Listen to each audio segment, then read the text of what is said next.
So you're curious how to edit videos that came out of your ATEM Mini or ATEM Mini ISO Pro. I've also been using the Rodecaster Pro II to record podcasts and live streams. And in this video, I'm going to show you how I put together these multicam sequences so I can edit them inside of Premiere.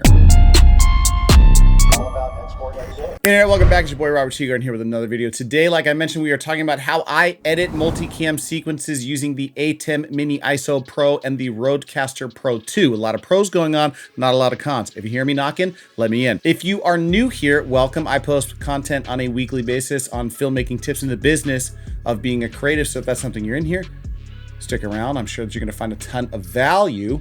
I made a video a while back. If you haven't checked it out, you can go here. It is how I capture podcasts, specifically multi-channel podcasts on the ATEM Mini ISO Pro. A bunch of you guys have asked what my editing setup looks like. I went through it briefly on that video, but I'm going to give you an in-depth look about what was going on here. For these particular episodes, right now I'm in editing stuff that we captured using a 2-camera setup going into the ATEM Mini ISO Pro, just like we talked about in that video. It's that the only difference is that I'm actually using the Rodecaster Pro II to capture all of the audio for 2 microphones, the host and the producer, and then running a line in for the audio that's coming in from a computer feed, pre-recorded messages from a computer feed. So you'll see how I put all of those things together inside of Premiere Pro to put to a multicam sequence that I can edit with ease, go back, pull social promos, recuts, any edits that the client might need. I'm gonna walk you through exactly what my step is and how I do it. So here we are back in Premiere. Let's jump on in and we'll take it from there. So here we are back in Premiere, and as you guys will notice, it's kind of my own little layout that I've got going on here. The way that the ATEM sets up the different folder structures is kind of based on how you name those particular folders and the amount of times that you hit record. So every time you hit record, it's going to create a new subfolder with a different appendage at the end of it. And so you can see exactly what's going on here. So for this one, the main program edit that you have inside of the ISO Pro is this one right here, and then the individual camera captures are here as well. Now, as you guys remember, the ATEM Mini ISO Pro gives you 4 different feeds regardless of if there is a camera attached to it or not. If there's not a camera, it's just a black video, and I've already deleted those things just for the sake of storage. So what you're seeing is just the first and secondary camera.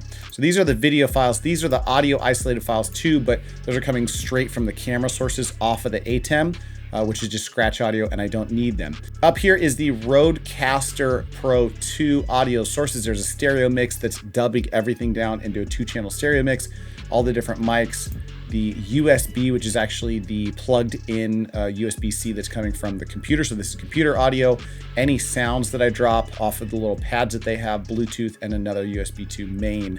So these are all of the things that I have here. Now, I'm going to show you my process, and then at the end of this video, I'm going to show you a secondary process that might work for you. But before I start my process, I wanted to indicate that I really like the concept and the story of Hansel and Gretel and leaving a breadcrumb trail to back myself in and out of edits. And I'll tell you exactly why as we're moving on, but I want to have a starting point, something that I can move and manipulate the footage before I move it into a multicam sequence. Once I have a multicam sequence, I then duplicate it into a flattened multicam sequence, which I'll talk about in a second. And then once I have a flattened multicam sequence, I go back and create a 4th one. At this point, 1, 2, 3, 4. I create a 4th one that is for notes.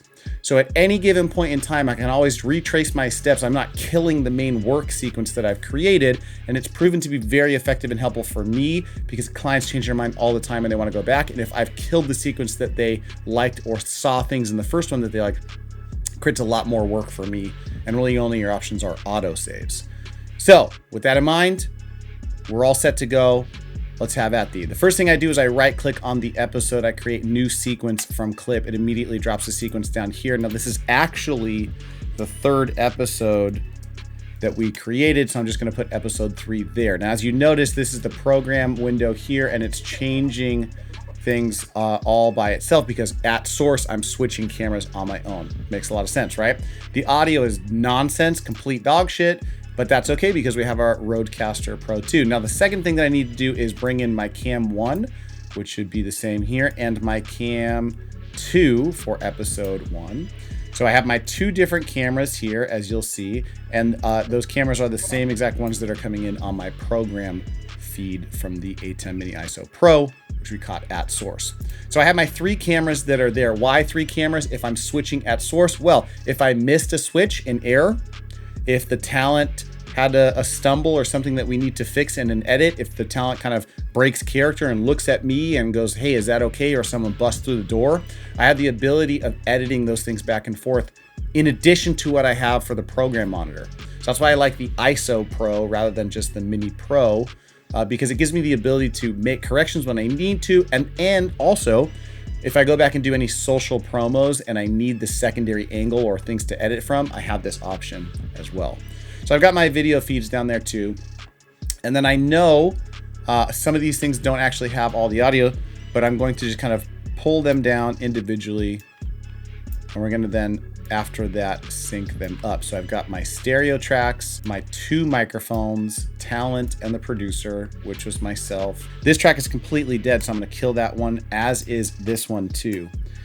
This is our feed from the computer that's giving us audio, and I'm going to kill that one too. So now what do I have? I have all of my audio tracks and I have all of my video tracks that are on there, the program window and the 2 individual isolated cameras. And now what I have to do is synchronize all of those things. Now there are a few ways to do this. I can use the internal synchronization feature inside Premiere, which I'm going to show you in a second, because I slated at the beginning and these files are fairly simple to use. You can also use something called Pluralize, which is a Red Giant product. It's not affiliated or any of those sorts of things. I just use it when I have multiple interviews and different cameras that are going on. But for this particular one, synchronization feature is just fine. So I highlight all of my clips as you see here, just kind of click and drag. And then I right click, go to synchronize, and it asks me where do I want to synchronize these things. Let's go track 1 audio, should be perfect. And it's going to do its whole deal here, processing the audio and analyzing what's going on. But for the most part, Premiere is going to be able to sync these things together. And once it does, we'll have a perfectly synced sequence where the audio and the video are matching just fine, right? So it's done now. Let's take a look at what's going on here in Premiere again. Okay, now everything is synced up. And again, I don't need any of these scratch audio feeds now at all. So I can either right click and enable them or click enable so that they are, I guess, not enabled or de-enabled, or you can just simply mute them here on the side, right? Then we can just kind of see, cool, that's fantastic. There's stuff there. Now, the other thing that I'm going to do in this instance right here is I'm going to add any color correction in this initial setup sequence, because all of that information is going to carry over to the multi-camera sequence when I make it. So I'm going to go back up here. I've already copied all of that color information as well. I'm going to go through and do what's called a pancake edit. I'm going to take episode 3, which is the one that we're working on. I'm going to pull it all the way down here. You see how that purple pops up, and it's going to give me this pancake situation. Now I have 2 different things on top of each other, 2 different sequences, which is why it's called a pancake edit. And I'm going to take the cam 2 from here. These are all recorded on the same day. And they were recorded within the same time frame, so there shouldn't be too much shift in color temperature. That is my camera A for color that I put together. I'm going to enable this. It's my camera B, or sorry, camera B and then camera A. Okay, and so now I have these 2 sequences colored. I can get rid of this secondary sequence. I don't need it anymore for right now. We may bring it back in just a second. Who knows? Stay tuned, see what we do. Suspense is killing me. All right, dude, calm down. It's okay. But now I need to apply that same color to the program edit itself. How do I do that? I'm going to go and right click on this thing and go to Scene Edit Detection. And Scene Edit Detection, if you don't know, is going to analyze my clip and it's going to put a cut at every time that the program detects that a camera has switched. It's a very helpful feature, especially if you're going back and doing color subsequently to something that's already been edited. Scene Edit Detection is a fantastic idea. Apply a cut to each detected cut point, go ahead and analyze, and it's going to analyze that clip and make sure that it puts an edit or a cut at every single one. Now, why would I do that? Because then what I'm going to go do is I'm going to expand the sequence, and visually I'm going to be able to tell which is camera A and camera B, and I'm simply just going to copy the color information from camera A, paste it on top of camera A cuts, and I'm going to do the same thing for camera B. You're going to see that in just a second once it's done analyzing. I think it's done now. Let's go back in and see. Boom. So you see that the program feed from the ATEM ISO has been cut up, right? You see all the different edits that are going on there. I'm going to expand this, make it a little bit bigger, and then expand it down this way too. And you can see what I mean when I say you can kind of visually tell which is camera A and camera B. And we can copy those things in there too. So here's camera B. I'm going to go ahead and copy that. And we know that it's this one, and it's basically with two cameras, every other cut is going to be that camera, which is helpful. I go Option Command V for paste in my color there. And so now if I go to this cursor, this clip and program clip should be exactly the same. And in fact they are, which means that we covered the color perfectly. Now we want to go ahead and do that for camera A, and I'm just going to work myself backwards. Now, a helpful tip, if you see this little effects thing right here, in the ones that I haven't copied color over to, it's gray because there's no effect information on there. But if I right click here, you can see all the different effects that are going on that particular cut or that region. And so another thing, because I know I haven't pasted any color information on those clips, I can simply look for the ones that have a gray effects or a muted effects section. Just another helpful visual tool for us to be seeing. And we'll come back in here, do all this thing, and cool. So now I go again, Command Option V.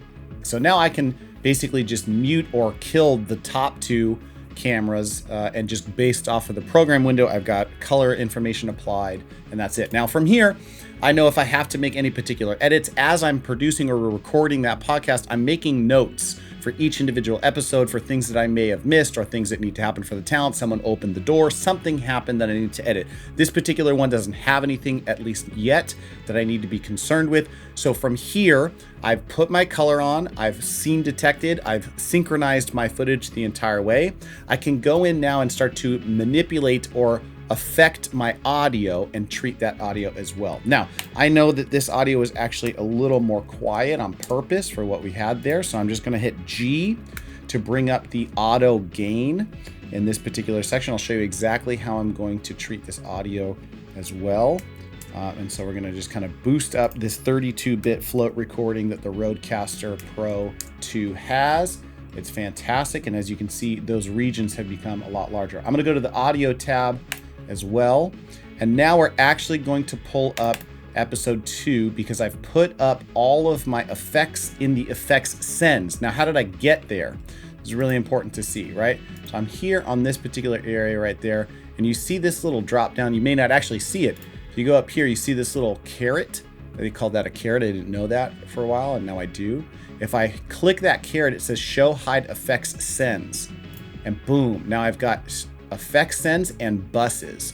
I'm not going to go into what that stuff is, but effectively what we're looking at is that in effects sends, what we're doing is putting an effect level on the entire track, not on the individual regions that are there. Like let's say I make cuts and I move things around. Well, I have to copy and paste them in the same way I did the color. But this way it applies audio effects to the entire layer, which is really, really helpful. And I've already done that here. I put a single band compressor on there. I put parametric EQ. I use the Splice RX9 suite for all of those types of de-essers and vocal denoise. And so I right click, I copy effects. I right click on the third episode, the sequence that we're building right now, hit paste effects, and it's going to put those effects on to this particular track, right? A5. And I'm putting the stuff on A5 here. If I wanted to, I could just say rename this KB Vox or Vox, and you'll see that it's there. The next one I know, we want to do this for all of the other sends that are there. So I go back, I copy effects here, and sometimes this takes a little bit to move around, even with a spec'd out Mac Studio. And the last one that we need to get is for the phone call that came in the door. So boom, I've now affected all of the audio that's on that particular layer. Now, again, I haven't added any music to this yet. There's no intro or outro or anything like that. I'm just setting up the actual podcast and the dialogue that's based off of the ATEM Mini ISO Pro video feeds and the Rodecaster Pro audio regions, okay? So from here, just as a small recap, what we've done so far is we've isolated all the video files. We created a sequence for them. I've scene detected and edited through and put a cut at every place that the program window switched or the camera switched back and forth when we were recording the podcast. I've taken the 2 individual isolated cameras, put them on top, added color to them, added color to the program windows. I've affected the audio. And now the last thing that we need to do in order to set this thing up effectively is to make sure that we are actually starting the podcast where it's supposed to start, which is here, which will make sense in 1 second. So I'm going to go ahead and hit Command A to select all of them and Command K to put a cut through the entire region. And then I'm going to hit Option Delete for a ripple delete. And the reason I did that is because it gets rid of all of the nonsense before and it starts the audio region specifically at where the podcast starts. Welcome back. Okay, so now that part is really important because we can then smash the audio in the multicam sequence back to where we want it to be. Okay, now from this episode 3, which we're here, and if you ever get confused in terms of what one you're looking at in your source window, you can click here and go to Reveal Sequence in Project, and it's going to take you to the exact place in the project window that you need to go. I'm gonna go back to my own personal workspace. We know we're in episode 3, and here's where you finally create the multicam sequence that you can edit.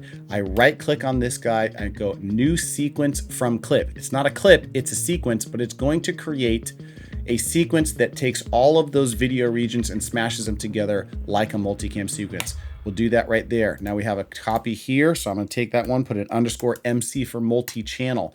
I'm gonna go here, right click on this, go to multi-channel here and click enable. And now if I have this toggle multicam view set up in my program window, I can do so and we can see, oops, what did I do? I left these 2 regions blocked off.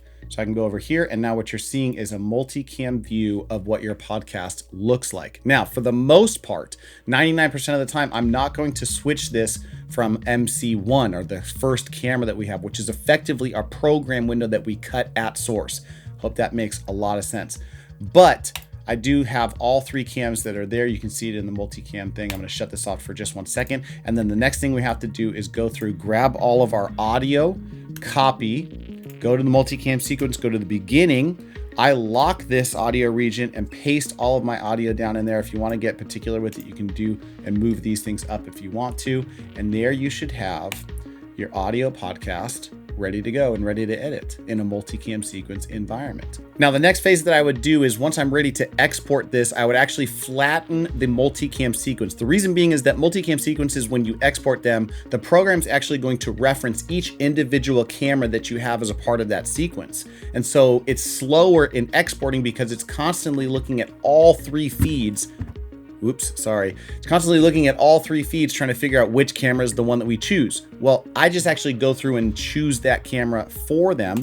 And so what we do here is we say, go into Flatten Multicam, and boom, you have all of your cuts will be flattened based off of the source sequence that you have there. But before I do that, I actually go in to my multicam, I duplicate that sequence. Remember, I bring a Hansel and Gretel trail in there, and I go flatten so that if I need to go back and nudge that sequence around or change that multicam sequence around, I'm not just relegated to the things I have there. I have flexibility in what I want to go back and change. So this flattened sequence, I'm going to go and export. I send it through Media Encoder and I export those things. The last thing that I will do, the last sequence I'll create with this is I'll duplicate this again. And then once that client comes back and says, I love this, I don't love that, all the proverbial notes that we want to, I'll start to have a notes file that I can go back in and edit. So that way I'm not destroying the sequences that I have previously if I need to go back and reference them. If the client likes something after I give them notes, so when it goes back to the original version, I have a way of referencing all of those things as well. Okay. Now I promised you I'd show you one other version of how this works, but I don't actually love this, but maybe it works for your workflow. If you're not doing any color grading or any of those sorts of things, this can actually be a very quick way for you to be able to access some sort of multicam sequencing without all of the drag and drop that I did here. So let's do that for the 4th episode, and I'll show you what it is. I go back to here, this podcast number 2, and I know that I'm going to be using these 2 cameras, okay? I know the audio for here is this one, so I'm going to select this one. I know the 2 mics, and I know that this one's going to be my USB audio. So I right click on this, I go to create multicam source sequence, and it's going to ask me a couple different things. How do I want to name it? The video clip source plus multicam. What is my synchronization point? It's going to be the audio of track channel 1, which is exactly what we did when we synchronized our other sequence. And then it's going to say offset by a certain number of frames, enumerate cameras. And so I click OK. All of that stuff is fine for what we're doing here. Now it's going to go through and process all the different clips. It's going to put those clips inside of this processed clips bin. And in the bottom of this project window, we can't do it because it's processing all the audio. It's going to give me a stacked multicam sequence that I can then throw inside of my timeline. So you grab that sequence, you put it in here as a multicam. It's going to give you the audio and everything that you need. Now, the only difference and reason why this doesn't work so well for me is because I can't go back and reference the source files. So if I was someone that, colored at the end of the project, which I know a lot of people do, this probably works really well for you. But as you can see, this is a multicam sequence that's ready to go. It's already been enabled if I want to see what these multicam setups look like. But that way, Premiere is doing all the synchronization and all of the setup for stuff that makes a lot of sense. But again, for my personal workflow, being able to manipulate and translate things across time when there's the setup, any different color correction or scaling or positioning options that I have to do, I can do all of that stuff for one particular file that feeds into the multicam sequence instead of having the multiple cuts that I end up flattening at the end to export.